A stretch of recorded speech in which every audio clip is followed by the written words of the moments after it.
Jovencitas y señoritas, muy buenos días. Bienvenidos a esta su clase del curso de biología. El día de hoy hablaremos de algo fundamental. ¿De qué crees? Sí, ¿qué es lo que ves? Es conocido, ¿verdad? Hoy en día se está hablando mucho acerca de este fragmento de ADN o ARN.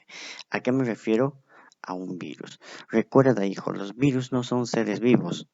Solamente son ordenaciones supramoleculares, que quiere decir que son fragmentos de ADN o fragmentos de ARN, por lo cual no son considerados como seres vivos. Estos necesariamente requieren de un tejido vivo para poder ni siquiera reproducirse, sino simplemente replicarse. Es una réplica lo que se hace, más no una reproducción, ¿ya? ¿Por qué? Porque para ser un ser vivo debe llevar un proceso de metabolismo. Este virus no se alimenta, no crece y obviamente no se reproduce por sí sola. No lo olvides. Fundamentales de estos virus. Una de sus características fundamentales de los virus viene a ser que son ultra microscópicos. ¿Qué quiere decir? Que son muy difíciles de observar. El tamaño que tienen es asombroso. Hablaremos desde lo que viene a ser 20 nanómetros, como los parovirus, y hablaremos de 300 nanómetros, como los poxivirus. Además, son cristales orgánicos. ¿A qué se refiere con cristales orgánicos? Estas vienen a ser que mantienen en forma latente en la naturaleza. Es como si se cristalizan, se encapsulan sobre su cristal, las cuales le permiten vivir durante largos periodos de tiempo. Ni siquiera vivir, sino mantenerse. ¿Para qué? Para llegar a un agente, un hospedero, que viene a ser un agente vivo, y una vez en contacto con las células de estas, empezar su proceso de reactivación. También son termosensibles. ¿Qué quiere decir? La sensibilidad a lo que viene a ser la temperatura son muy fáciles, en las cuales van a inhibir el proceso de infección. La temperatura es fundamental porque hay virus que no pueden resistir altas temperaturas o bajas temperaturas.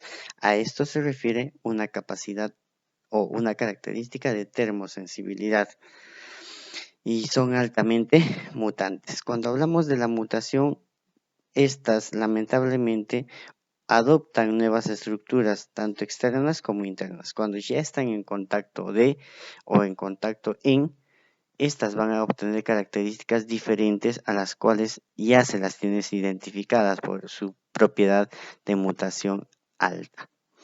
Además, recuerda, los virus son parásitos intracelulares obligados.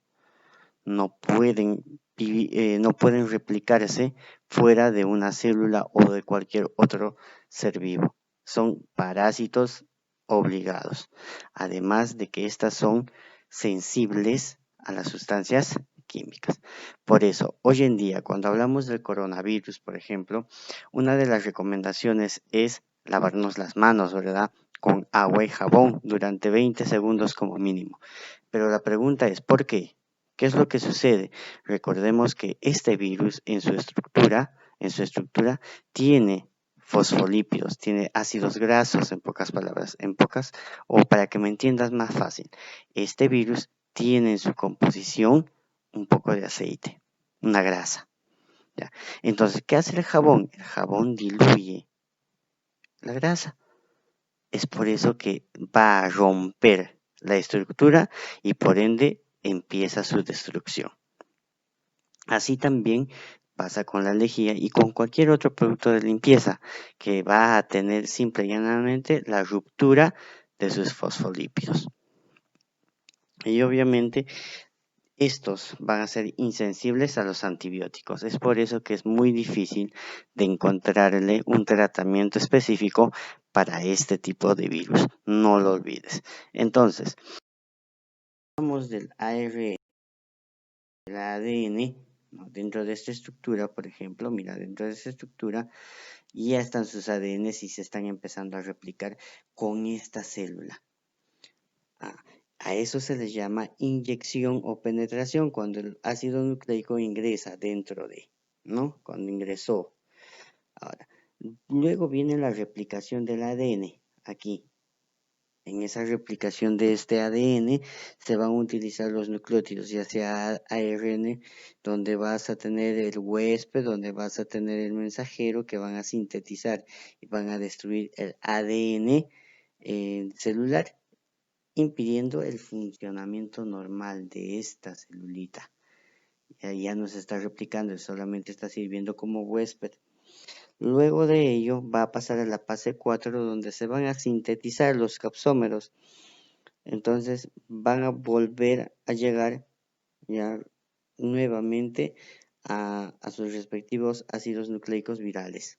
¿Qué quiere decir? Se ha replicado prácticamente idénticos, ¿ve? Idénticas características de la replicación.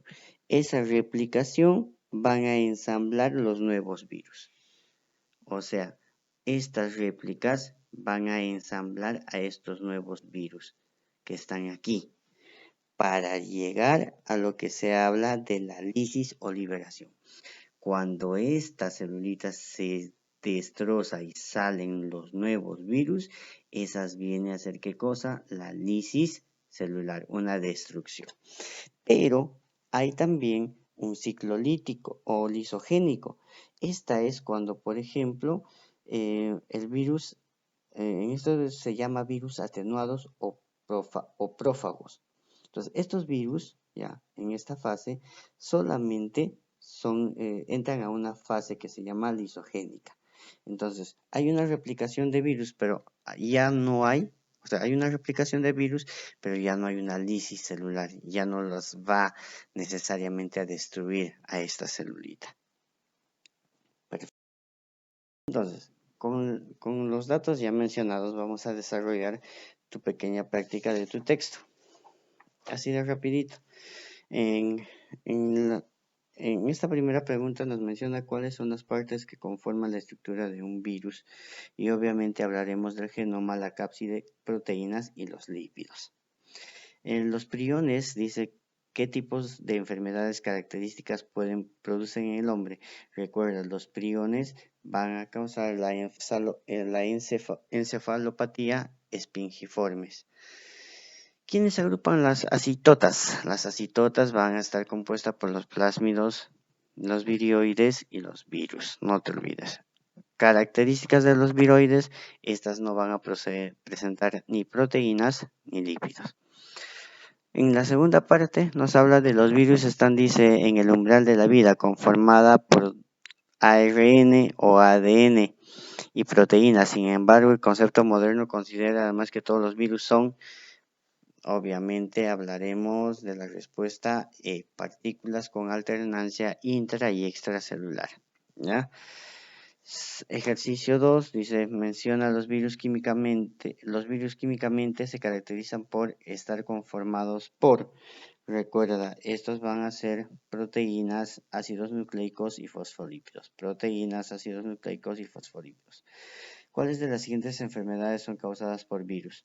Recuerda, la poliomielitis es causada por un virus y la varicela también. Respuesta C. Pregunta 3. El virus que produce la viruela viene a ser un dermotrópico. ¿Por qué dermotrópico? Porque la viruela ataca generalmente la piel.